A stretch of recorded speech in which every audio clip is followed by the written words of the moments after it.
Hello everybody, welcome back for the final Esio Trot read aloud. I'm definitely missing you guys, so I decided to put on my Frisco Panthers gear today. I hope you're all doing well. When we left off, Mrs. Silver was upset that her tortoise was too large.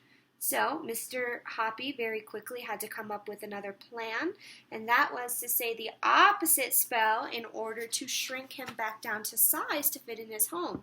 Let's see what happens next and how our story will end. The next afternoon, as soon as Mrs. Silver had gone to work, Mr. Hoppy lifted the tortoise up from her balcony and carried it inside. All he had to do now was to find one that was a shade smaller, so that it would just go through the door of the little house. He chose one and lowered it down with his tortoise catcher. Then, still gripping the tortoise, he tested to see if it would go through the door, and it wouldn't. He chose another. Again, he tested it. This one went through nicely. Good! He placed the tortoise in the middle of the balcony beside a nice piece of lettuce and went inside to await Mrs. Silver's homecoming.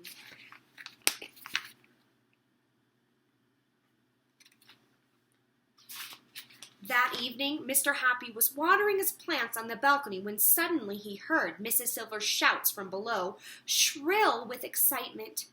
"Mr. Hoppy, Mr. Hoppy, where are you?" she was shouting. "Just look at this." Mr. Hoppy popped his head over the railing and said, "What's up?" "Oh, Mr. Hoppy, it's worked," she was crying. "Your magic words have worked again on Alfie. He can now get through the door of his little house. It's a miracle!" "Can I come down and look?" Mr. Hoppy shouted back. "Come down at once, my dear man," Mrs. Silver answered. "Come down and see the wonders you have worked upon my darling Alfie." Mr. Hoppy turned and ran from the balcony into the living room, jumping on tiptoe like a ballet dancer between the sea of tortoises that covered the floor. He flung open his front door and flew down the stairs 2 at a time, with the love songs of 1,000 cupids ringing in his ears. "This is it," he whispered to himself under his breath. "The greatest moment of my life is coming up now. I mustn't bish it. I mustn't bosh it. I must keep very calm." When he was 3/4 way down the stairs, he caught sight of Mrs. Silver already standing at the door, waiting to welcome him with a huge smile on her face. She flung her arms around him and cried out, "You really are the most wonderful man I've ever met. You can do anything.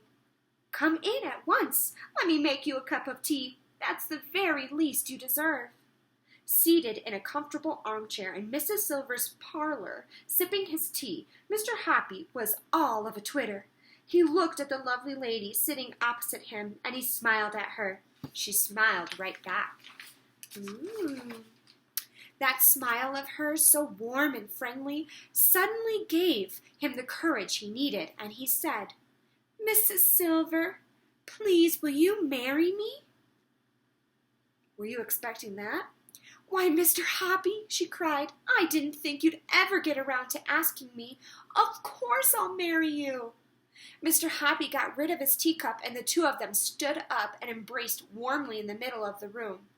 "It's all due to Alfie," Mrs. Silver said, slightly breathless. "Good old Alfie," Mr. Hoppy said. "We'll keep him forever." The next afternoon, Mr. Hoppy took all his other tortoises back to the pet shop and said they could have them for nothing. Then he cleaned up his living room, leaving not a leaf of cabbage nor a trace of tortoise. Uh-oh. Do you think she'll find out the truth? I sure hope not. A few weeks later, Mrs. Silver became Mrs. Hoppy, and the two of them lived very happily ever after.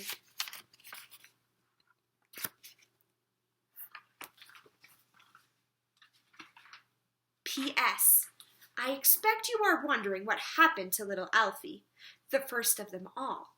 Well, he was bought a week later from one of the pet shops by a small girl called Roberta Squibb, and he settled down in Roberta's garden.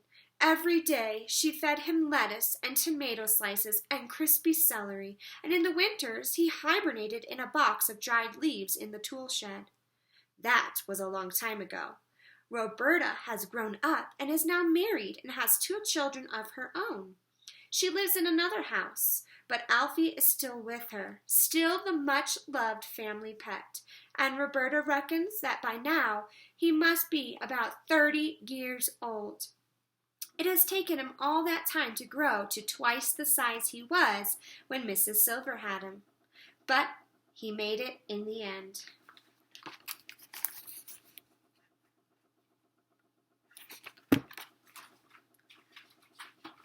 And that's the end of Esio Trot.